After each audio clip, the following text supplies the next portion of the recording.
when we say that one model is better than the other and another model, we usually look at maybe let's say the average performance. So even when we are doing cross validation, we'll say, hey, let's look at let's do five-fold cross validation, see on an average which model performs better, right?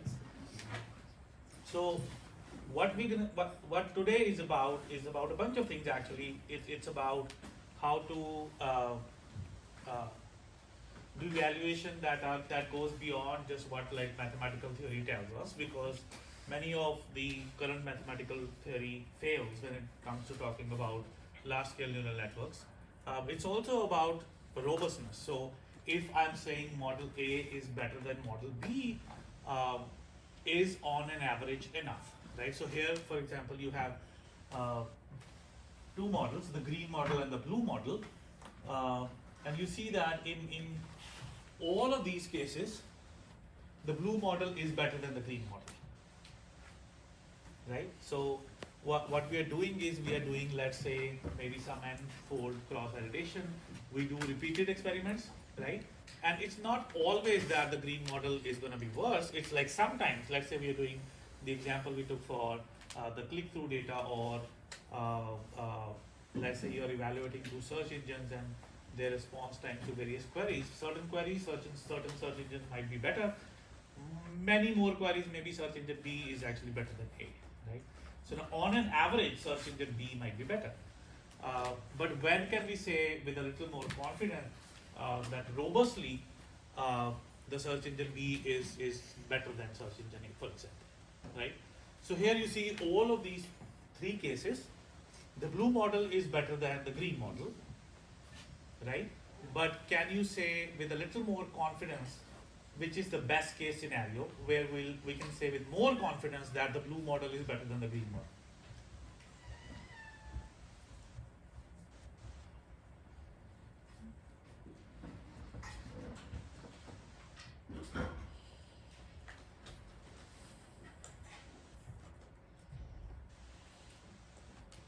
No? Yes. So low variability, Low variability because? there's like less overlap with the previous variability. Right. So in general, if for example, let's take it to the extreme, right? Let's say the high variability is like so high that they are practically flat distributions. Right? If they're practically flat distributions, then the green and the blue sort of like meld together, right? They're the same distribution. Do you agree? Or in other cases, okay, I see some faces from the second section. I guess it's okay because like this space, like if there's space, you are welcome to do that. Yeah, anyways, so if the variability is so large that this variance is effectively infinite, then green and the blue distribution are the same. Do you agree? Right? On the other hand, the other extreme, let's say the variance is 0. So no matter how many repeated trials you do, the blue model is always better than green model. The variability is 0. There's no change in, like let's say the response to the query time for search engine A and search engine B. Right? Search engine B always gives you response to a query in 5 milliseconds. Search engine 3 always always does it in 7 milliseconds, right? So B is always better. Yes. When you say error, do you mean like the loss, or just like stuff like that? Some metric. It could be, like I said, it could be the response time for search engine. It could be accuracy. It could be one of the other metrics that we talked about last time, right? Last time we talked about a bunch of other metrics like the true positive F1 scores. We talked about ranking scores. So any metric, when you are doing measurement and you are doing it over a repeated set of trials, we want to be safe with a little more confidence that one model is better than another model, right? And this variability is what matters there. So it's not just the average performance. So you do an n-fold cross validation, and sometimes some of you have asked me questions about, hey, how do we set a certain hyperparameter? And my answer has been, yeah, it's just always cross validation. Set one value of hyperparameter, set another value of hyperparameter, then do cross validation, and then pick the value which has better average performance. right? But if the average performance is such that the variability is so large, then effectively it doesn't matter what hyperparameter value you choose, right?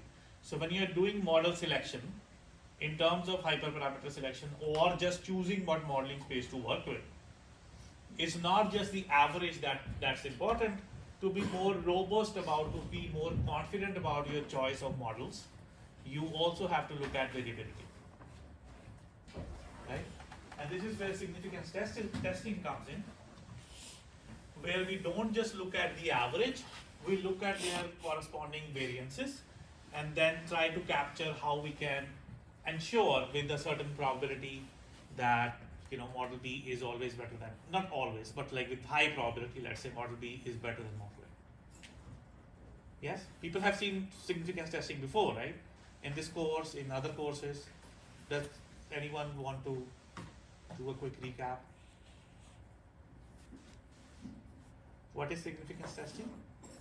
Yes. Basically say, assuming no change, how likely is it that we got our sample with X amount of change? Oh, I see. Okay, you're going. Okay, yeah. That is one intuitive way of trying to understand it. So here we'll use the framework of null hypothesis, like hypothesis testing, because that is what we are familiar with, right? So the null hypothesis could be that the two models are sort of equivalent. So the green model and the blue model have the same mean performance. That's the null hypothesis.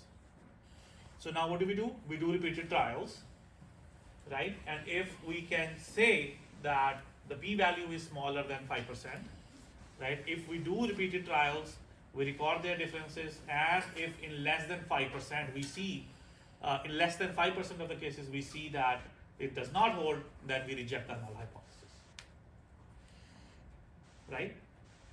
That's the standard framework of null hypothesis testing.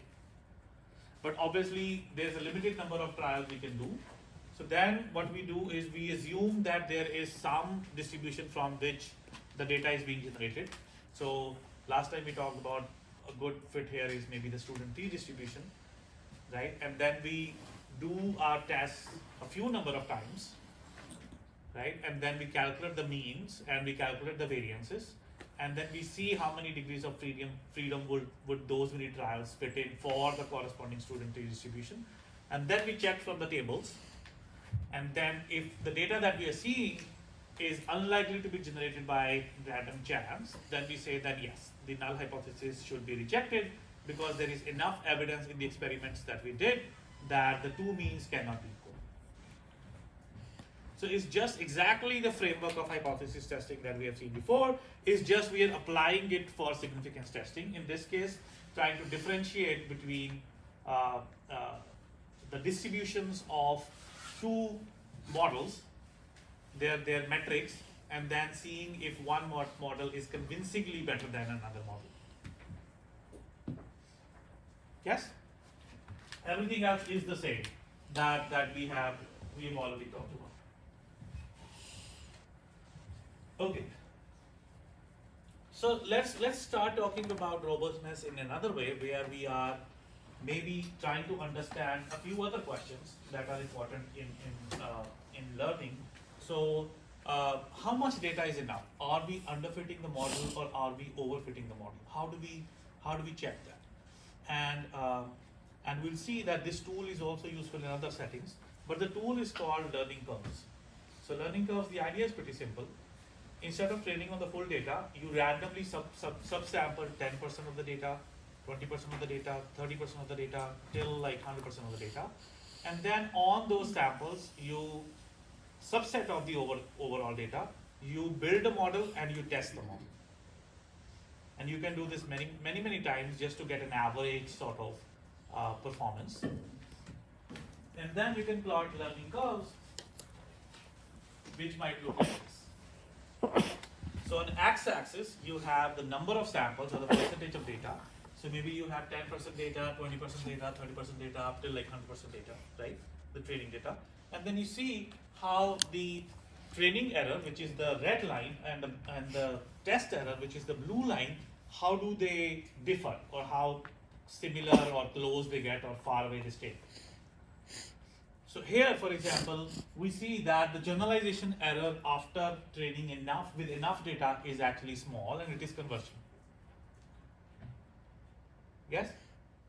So to recall, generalization error is the difference between the training error and the test error, right? So as you train with enough data, you see that the generalization error is converging. Does that mean this is a good model?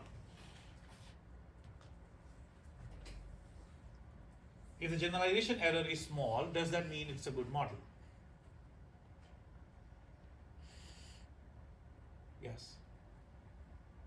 Yeah, I thought you raised your hand. Yeah, if Okay. your like model just like always predicts like 0, then you could have like 10% training and 10% test, and that's horrible. Exactly. So you could have a very stupid model which is making the same kind of stupid mistakes on the training data and on the test data. Your generalization error will still be small.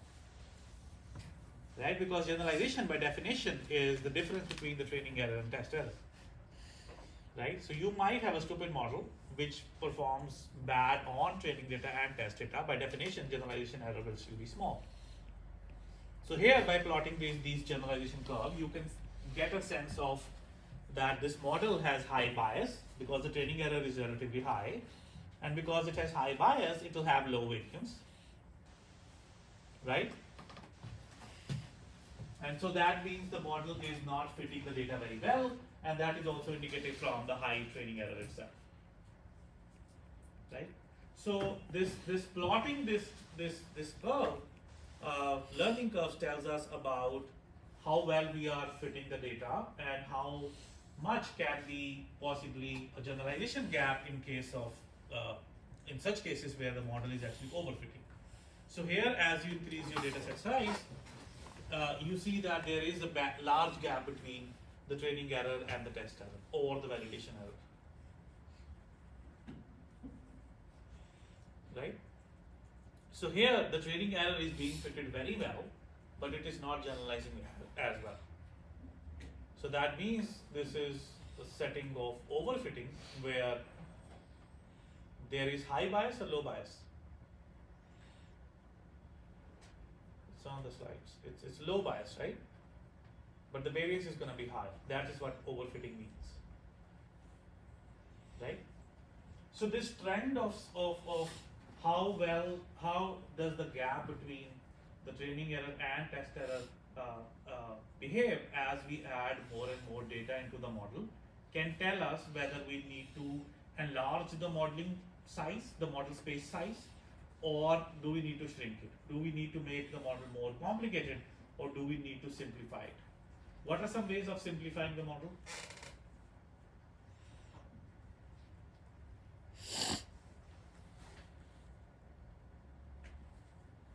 Yeah. Removing features.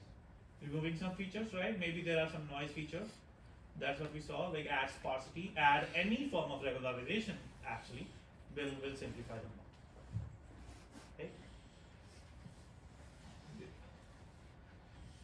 Another important aspect of this is how much data is enough. So when we say that more data almost always helps the model, it will make things clearer to the model in some sense. Maybe you can fit the data better. But there is a limit to how much more data can help. So especially in settings where getting more data is costly, right? So I think I took a couple of the neuroscience example is what I always go back to. Because yeah, my examples come from things that I have worked on, right? So there also, like, getting more data, more labeled data is very hard, right? So once you're building a model and your training curves, your learning curves look like the models are converging, it is generalizing well, the gap between the test training and the validation or training and the test is decreasing,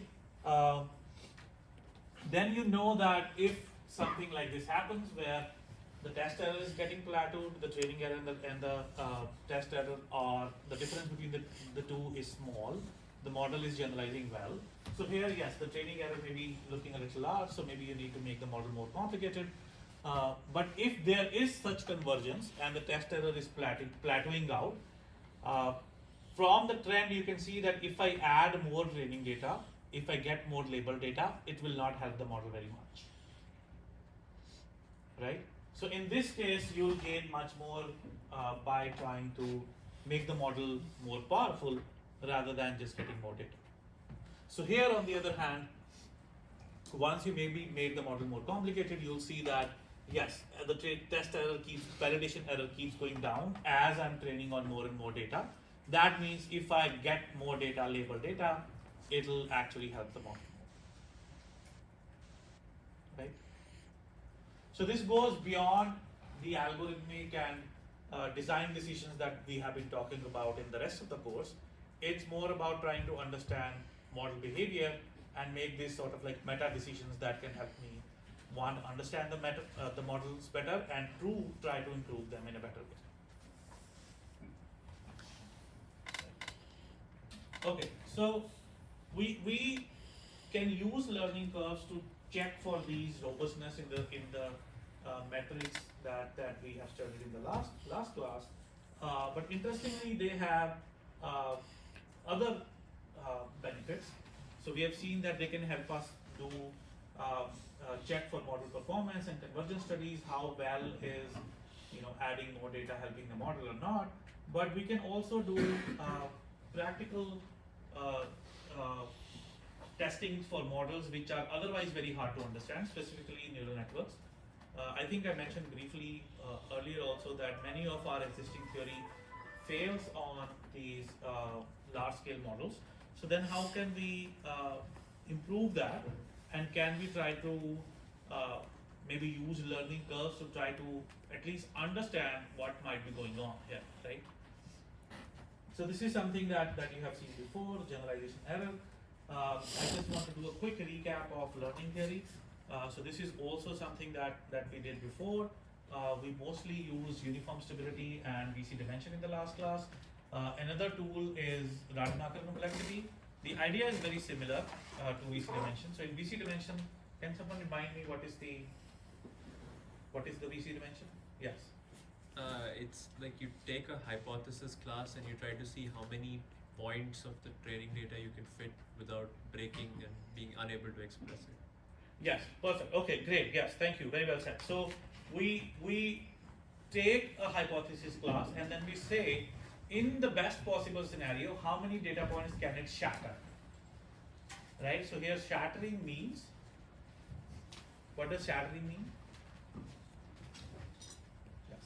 You can like classify every configuration of the Of those n data points, right? Same thing, do you have something else to add, or are you, did you raise your hand, did you have something else you add, or? No, I was You agree, right?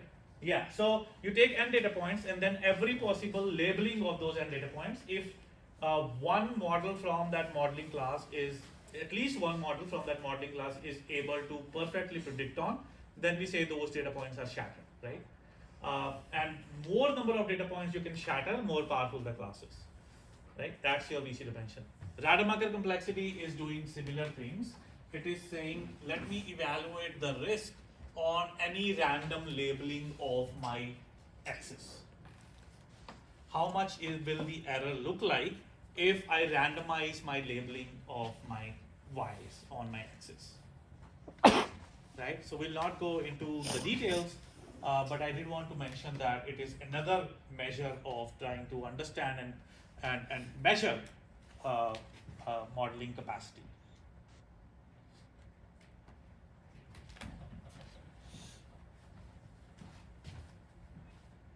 Great. So, because we want to understand how well, what is the modeling capacity of a model, we will try to use one of these tools that we have talked about, maybe VC dimension or Rademacher complexity. Interestingly, neural networks, even like small neural networks, let's say just a 2-layer neural network, they are powerful enough that 2-layer neural network with one hidden layer, with just 2n plus t neurons, it will suffice to fit any possible labeling. It will shatter any n data points. It can learn any function of size n if there are 2n plus t hidden neurons in just a 2-layer neural network. So that means all of these theoretical tools that we have been talking about that have been developed over decades of research, they don't really work or they don't really follow the standard theory because many of these neural networks are over parameterized. So it's not just 2n plus d, they actually have many more parameters and they still generalize well. Right? So if what are the neural networks that we have covered? We have covered CNNs, right? So in CNNs, let's say you do ResNet 18 on let's say CFAR 100, which is 50,000 data points. And if I remember correctly, CNN has like over 10 million, does anyone remember? 10 million parameters? More than 10 million parameters, right? I think it's 11.3 or something. So 11, let's say easily more than 10 million. So more than 10 million parameters and you only have 50,000 data points. Right? So VC dimension, it obviously will not work because like I said, just a 2-layer neural network with just twice or like 3 times or 4 times the size of the number of data points, it will completely shatter, it will completely fit. So if it is able to completely fit, why is it not overfitting? So we'll try to use learning curves that we just talked about today to try and see if we can diagnose this, right? So here from this paper that is Understanding Deep Learning Requires Rethinking Generalizations. It's I think about 8 years old paper now, but it is already one of the most influential papers that came out in the last like 30 years or something. So here, let's say on the x-axis we have the number of steps in this graph. On the y-axis we have average loss, right? So like I said, because we'll be able to shatter the neural networks which are over parameterized, will easily shatter the data points that they are trained on. So let's try to check this shattering phenomenon, right? So that's the goal of this paper. So the blue curve is saying I'm just fitting the data with the actual labels, the labels that were given to me. So if it's a picture, CFAR 10 or 100, if it's a picture of a horse, it's a picture of a horse. If it's a picture of a car, it's a picture of a car, right? I'm not changing the label, right? Other curves are, especially the red curve. So forget all these curves. We don't have to go into super detail. But let's just compare the blue curve and the red curve here. The red curve is saying that I'm just arbitrarily changing my labels. So if it was a horse, I'm going to label it as a car. If it was an airplane, I'm going to label it as a tiger, whatever. So arbitrarily just permute the labels, right? And we have talked about how over-parameterized neural networks are going to still shatter this data set, which means that you will still get training error 0, right? But you see, there is a distinct gap in how long does it take to get to training error 0, right? So the blue curve, within like just say 5,000 or 6,000 steps, the training error actually goes to 0. If you use the correct labels, the training error does go to 0. On the other hand, if you take the red curve, it also goes to 0. It will eventually shatter all the data points, but it takes a lot longer. Right? So what might be going on here intuitively? No wrong answers. I just want to see, based on whatever we have studied so far in the course, where does your intuition go? Yes. I think if there's more structure in the data, then like the like that hyperdimensional loss function probably like looks nicer, so you can like converge faster instead of like if it's just like random, it might just be all over the place and it's gonna take longer to find. Very good. Yes. Amazing. Yes. Thank you. That's the perfect answer. So there is structure in the data that the blue curve is capturing. So if I'm using the correct labels, basically all cars will have common features. They are labeled as cars, right? So on that common structure, the model is able to learn faster, right? On the other hand, if a car is labeled a fish and a dog is labeled a tree, all of that it has to memorize. There is no common structure in which that you can do. So all of these are trained with like some version of stochastic gradient descent, right? So it has to effectively memorize instead of learn. Have I used this terminology before? What is the difference between memorization and learning? Learning is saying, any thoughts on difference between memorization and learning? No? So learning, yes. I mean, I guess you're trying to find patterns, but you're not trying to fit to the noise. If you're memorizing, you're also like fitting to the noise. Exactly, perfect. So I'm feeling so proud today of all. So there is some common structure that will generalize on unseen data points. So here the red curve, even though you're perfectly fitting the data, how well do you think that that model will perform on the test data? Bad, right? Because there is no structure that is being captured, like you said. Right? If the model does not know what cars look like, because it is effectively memorizing all individuals, saying that with these features, if I see these features, I'm going to predict a car. If I see these pixels. But the model is large enough that it can effectively just copy the data into the model, right? Yes? And then based on that, if it sees exact same car, it will be able to predict that that is a car. But it has not captured these patterns or structure which are common across different data points, so it will not be able to generalize well. So even though it is still able to shatter the data, it will still not generalize well, because intuitively, and we have not defined this mathematically, but intuitively it is not able to capture the structure. Agree?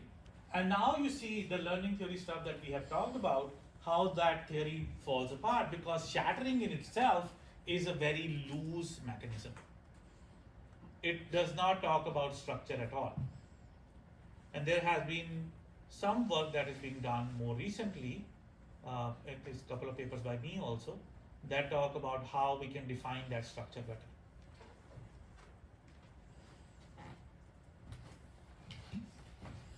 Okay, good. And this happens over multiple architectures. So the paper also discusses several different architectures, and they'll see that there is a convergence slowdown if you corrupt the data more and more. So here you see on x-axis is what fraction of the data have you corrupted. So in the last slide, I said randomly permute all the labels. So here we are saying let's randomly permute some 20% of the labels, 30%, 40%, up to 100% of the labels. So we are not assigning all cars to be something else, we are just saying 20% of the cars. And you'll see that the corresponding degradation in the generalization performance and the corresponding decrease in the convergence speed is also proportional to how much you have corrupted the data. Right? So it's not, there is no phase transition that says if you corrupt 20% of the data, it will still shatter it, but it will not generalize. No. The rest of 80% of the data, it is still able to generalize well on. It's still able to capture some structure. Right? And the corresponding difference in speeds of convergence to zero training error depends on how much data have you corrupted. So this is a very interesting property, right? This is even more powerful than the shattering argument that we made in the last slide.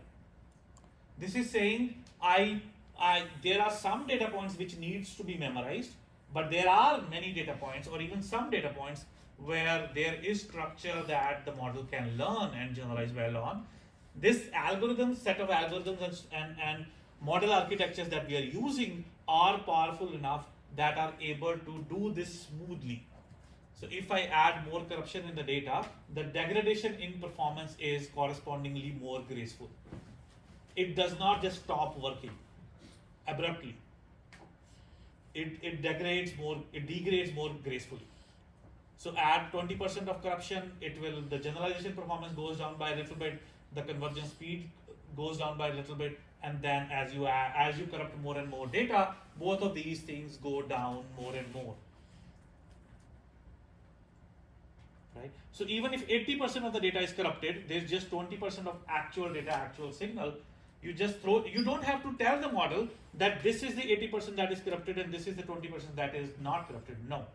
You just throw in the entire data, and the neural network model is so powerful, it is still able to differentiate what to learn and what to memorize.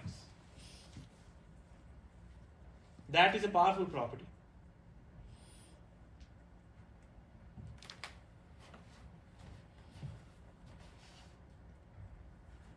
Yeah, so I've talked about all of this already. So just like we said that we can possibly try to constrain the modeling class, right? By let's say using a fewer features like you said, or any other form of regularization. So now let's check that if we constrain the neural network class, does that impact the modeling performance? The takeaway is that from the slide, yes, it does. Because you are constraining a modeling class, the convergence speed will be correspondingly more slow, right? And there are these many different techniques that people use to constrain the modeling class. Data augmentation, people know about what these techniques are. Have you seen these before? So data augmentation is saying I'm going to generate some pseudo data sets which will be part of my true data. So maybe I use adversarial sort of, adversarial data augmentation. That is something that we have talked about, right? Yes. In image data, can you? Sorry, could you speak up? In image data, can you like crop the image or add some synthetic noise at those clarifications? Like, what's the contemporary method for image data or data augmentation? So image data, the data augmentation usually stems, the idea is to, and that's the motivation of CNNs also, is to try to add some invariance. So what does CNN, what do they do? Their goal is to, the sweep that it does is to ensure that whatever that object is, it is captured as an object rather than if you move the object somewhere else, right? So similarly, there are other techniques that try to capture, let's say, rotational invariance. Right, so all of these data augmentation techniques is to try to do that. Right, so adversarial data augmentation is saying don't just optimize for the x's, optimize for x plus some delta ball around the x. That's something that we have talked about in the class. But there are a bunch of other techniques. So dropout, for example, says I'm going to randomly turn off some neurons during my training. I'm not going to update its gradients. I'm going to set it to 0. Right, and that is a regularization technique. It prevents overfitting. Similarly, weight decay, as you progress on your training, you say that my weights tend to decay a little bit. So this is also a form of a regularization, like sort of like L2, but maybe like slightly different. And similarly, batch normalization says that in every batch after I take the gradient step, I'm going to normalize it. Right, and there are actually batch normalization layers also. Which do it slightly differently. So which says that the norm of the gradient should not arbitrarily go up by a lot, right? So adding all of these regularization techniques will constrain the modeling size, but it is still large enough to be able to shatter my data completely, even if I permute the labels. So the takeaway, what happens here is if you regularize, the convergence speed slows down because the modeling capacity is small, but it still sees the same kind of a behavior, right? So we have talked about explicit regularization. There's also implicit regularization, which is something like early stopping, which is, early stopping, for example, says, as I'm training the model, don't train it to completion. Don't go to training error 0, right? Why can that be a good idea? Yes. You don't want to overfit to the training data. Right. You had some. You raised your hand. Also, you had something to add, or do you agree? Say that the test error might increase just before the training. Right. So you might learn some noise, but if you try to, go to 0 on the training error, right? Because you might overfit, and we don't want to do that. There's another form of implicit regularization that I want to mention, which is that. So we have talked about SVMs, and we have said that we need SVMs because we want to make the margins larger. And another way of saying that is that the norm of W will be smaller. So here is an interesting result. It says that if you use gradient descent to do your training. So here the example is of just simple least square regression, for example. You will eventually move towards W of the smallest norm.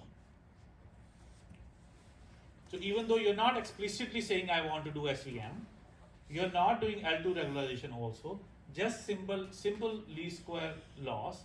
If you initialize it at 0, your first iterate, W0 is initialized at 0, it will eventually go to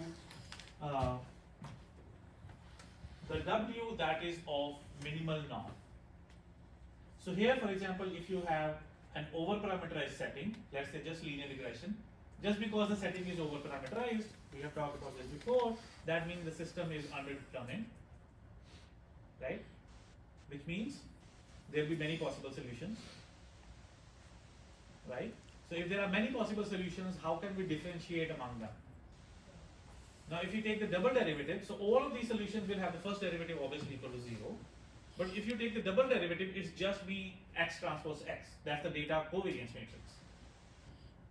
Right? There is no W in there. So there is no way to differentiate between different minima just based on their first order, second order, or higher order information. Right? So norm is one way of checking that. So because you do gradient descent, you can see that your final, so that's the equation of gradient descent, right? Let's say you're doing stochastic gradient descent, for example, it doesn't matter, you can do any subset of the data, you can even do the full gradient descent. So here is what is shown is stochastic gradient descent where we are picking up one row at a time and then doing a gradient descent step based on that. It's sort of like doing perceptron if there is an error on that data point, right? So basically what this says is that W is, let's say your W is initialized W0 is 0, right? And then you do these gradient steps, you will eventually end up being a mixture of different xi's, right? Because your W0 is 0. Yes? Now, blank stares, please ask questions. I'm saying, let me repeat, if W0 is 0, I initialize it as 0, and then this is the gradient step. Eventually, wherever W reaches, it will be a linear combination of rows of data, xi. Do you agree? So this is saying that my final W will lie in the span of rows of x. Right? Yes?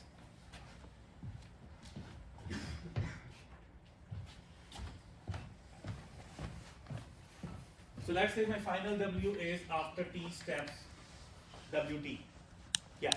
I'm sorry, just what is E sub t in this situation? What is what? Like E sub t in the equation? It's just a selector variable, Okay. right? So it's just another hyperparameter, or is that? No, it's saying select the tth row, Okay. right? So forget et, just say it is 1, Okay. right? So each WT, I can split this into a W1 and a W, okay, this is maybe use 1 here, 1 and W2, where this thing is, it lies in the span of rows of the data matrix, and this thing lies in the span, in the null space of X matrix. And I can do this sum like this. Do you know what this symbol means? Linear algebra? So what does this mean? No, this means that I'm basically splitting it. Each vector can be split into two half spaces. It has a component in one space and another space, where these two spaces are orthogonal complements of each other. Right? Okay, so the W will have, it lies in this, we know that, and in general we can split any vector with components onto these orthogonal complements. Right? So we have said that by gradient descent it will lie here in this span already. adding anything more here will not alter the solution, because this is what gradient descent gives me. Anything more that I add will lie in the null space of X, which means X W1 plus anything extra will get cancelled out because this lies on the null space of X. Right? So anything other than what gradient descent gives you will only increase the norm of X without actually doing anything to the fitting property. So that is why gradient descent itself will just give you the min norm solution eventually. Right? So then why do we need SVMs? It's gonna give you that solution anyways, right? Any thoughts? Why do we need SVMs and other mechanisms to do L2 regularization to do min norm? Yes. Is it just like it just provide additional information on top of what these do? Yeah, also it's because this is an asymptotic property. It will eventually reach there. It might happen at infinity. It's drifting towards there, it may not reach there. And explicit regularization just gets you there faster. Right? Also, we have only analyzed the least square case. For other cost functions, things are more complicated. And that's why even though there are implicit regularization cases like this, which hold in practice, you still need explicit regularization just to make sure that you reach there faster. Yes? Okay.